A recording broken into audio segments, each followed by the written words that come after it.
Hello friend, Rajshri किचनमध्ये आपले मनपूर्वक स्वागत आहे।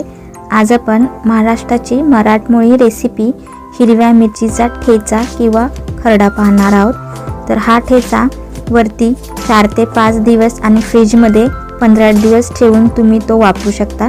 चला तर रेसिपीला सुरुवात करूया। मिरचीचा ठेचा बनवण्यासाठी मी इथे 2 प्रकारच्या मिरच्या घेतलेल्या आहेत। या पोपटी रंगाच्या मिरच्या घेतलेल्या आहेत, त्या कमी तिखट असतात। तर या मी 100 ग्रॅम घेतलेल्या आहेत आणि या जास्त हिरव्या रंगाच्या मिरच्या आहेत, तर त्या खूप तिखट असतात। तर या मी 50 ग्रॅम घेतलेल्या आहेत। तर तुम्हाला कमी तिखट खरडा हवा असेल तर तुम्ही या मिरच्यांचा वापर करू शकता आणि जास्त तिखट हवे असेल तर दुसऱ्या मिरच्यांचा वापर करू शकता। ठेचा बनवण्यासाठी आपण इथे 150 ग्रॅम मिरच्या घेतलेल्या आहेत। 100 ग्रॅम आपण इथे शेंगदाणे घेतलेले आहेत। एक मीडियम आकाराचा कांदा बारीक कापून घेतलेला आहे। कोथिंबीर घेतलेली आहे। 10 ते 15 लसूण पाकळ्या बारीक ठेचून घेतलेल्या आहेत। 1 टेबलस्पून आपण इथे जिरे घेतलेले आहेत आणि चवीपुरते मीठ घेतलेले आहे। कढई आपण गरम करून घेतलेली आहेत। तर आता आपण याच्यामध्ये हे शेंगदाणे भाजून घेऊया। ते शेंगदाणे आपल्याला खरपूस होईपर्यंत 4 ते 5 मिनिटं भाजून घ्यायचे आहेत। ते शेंगदाणे आपले भाजत आलेले आहेत। तुम्ही पाहू शकता शेंगदाण्यांचा कलरही चेंज झालेला आहे आणि खरपूस असे शेंगदाणे भाजून तयार झालेले आहेत। तर आता हे शेंगदाणे आपण काढून घेऊयात आणि थंड करून घेऊयात। याच कढईमध्ये मिरच्याही आपण भाजून घेऊयात। तर मी इथे मिरच्यांचे छोटे छोटे तुकडे करून घेतले आहेत। यामुळे आपल्या मिरच्या व्यवस्थित अशा सर्व बाजूंनी भाजल्या जातात। तर आता याही मिरच्या आपण भाजून घेऊयात। तर यामध्ये आपण थोडेसे तेल घालून घेऊयात। तर अर्धा टेबलस्पून आपण तेल इथे घेतलेले आहे।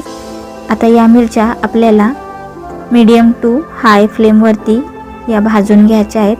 तर 4 ते 5 मिनिटं आपल्याला या मिरच्या डाग पडेपर्यंत भाजून घ्यायच्या आहेत। मिरच्या आपल्या भाजून तयार आहेत। मिरच्यांवर डागही पडलेले आहेत आणि त्या आतून व्यवस्थित भाजल्याही आहेत। तर आता आपण त्या थंड करून घेऊयात।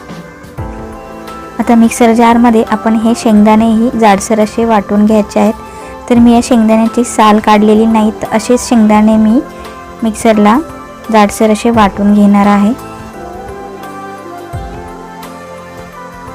शेंगदाणे मिक्सरला जाडसर असे वाटून तयार आहेत। तर एवढे जाडसर शेंगदाणे आपल्याला वाटून घ्यायचे आहेत। तर मी तुम्हाला जवळून दाखवते। तर एवढे जाडसर शेंगदाणे आपण वाटून घेतलेले आहेत। तर आता याच मिक्सरच्या जारमध्ये आपण या भाजून घेतलेल्या मिरच्याही जाडसरच आपण वाटून घेणार आहोत। तर याही मिरच्या आपल्याला मिक्सरमध्ये वाटून घ्यायच्या आहेत। मिरच्यांची आपल्याला बारीक पेस्ट तयार करायची नाही, तर मिरच्याही आपण जाडसरच वाटून घेणार आहोत। तर मिक्सरला 1 ते 2 वेळा फिरवूनच आपण त्या वाटून घ्यायच्या आहेत। मिरच्याही आपण मिक्सरला जाडसर वाटून घेतलेल्या आहेत। आता आपण हीच कढई पुन्हा गरम करून घेतलेली आहे आणि आता आपण याच्यामध्ये तेल टाकून घेऊया। तेल गरम झाले की आपण याच्यामध्ये जिरे टाकून घेऊयात। जिरे तडतडले की आपण याच्यामध्ये बारीक ठेचून घेतलेला लसूण टाकून घेऊयात। लसूण आपल्याला मिनिटभर परतून घ्यायचा आहे। लसूण हे आपला परतून झालेला आहे। तर आता आपण याच्यामध्ये कांदा घालून घेऊयात। तर कांदाही आपल्याला लालसर होईपर्यंत भाजून घ्यायचा आहे।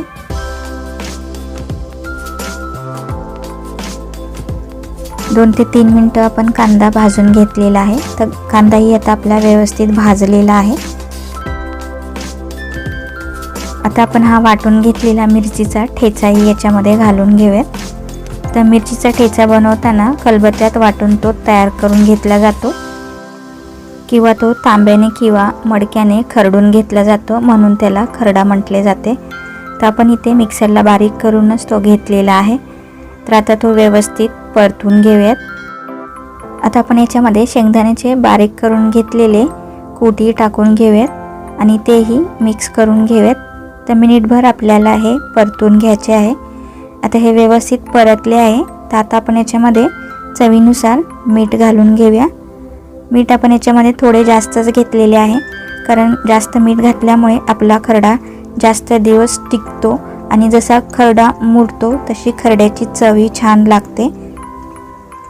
आणि सर्वात शेवटी आपण याच्यामध्ये बारीक कापून घेतलेली कोथिंबीर घालून घेऊयात।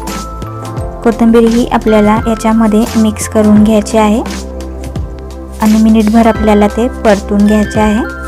तर तयार झाला आपला खरडा। तर तुम्हाला माझी ही खरडा आणि ठेच्याची रेसिपी कशी वाटली हे मला कमेंटमध्ये नक्की सांगा आणि तुमच्याकडे कोणत्या प्रकारे खरडा तयार केला जातो हेही सांगा। जर तुम्हाला माझा हा व्हिडिओ आवडल्यास चॅनलला लाईक करा, शेअर करा आणि सबस्क्राईब करा। कमेंट करायला विसरू नका। मिरचीचा हा ठेचा तुम्ही भाकरी, चपाती किंवा भाताबरोबरही खाऊ शकता। एखाद्या वेळेस भाजी नसेल तर तुम्ही भाजीऐवजी हा खरडाही खाऊ शकता। तर हा खरडा खाल्ला तर तुम्ही एक चपातीऐवजी 2 चपाती खाल। तर तुम्हीही हा खरडा नक्की तयार करून पहा आणि तुमच्या फ्रेंड्स आणि फॅमिलीमध्ये शेअर करायला विसरू नका। चला तर भेटूया पुढच्या अशाच नवीन रेसिपीमध्ये। तोपर्यंत मस्त खा आणि स्वस्त राहा।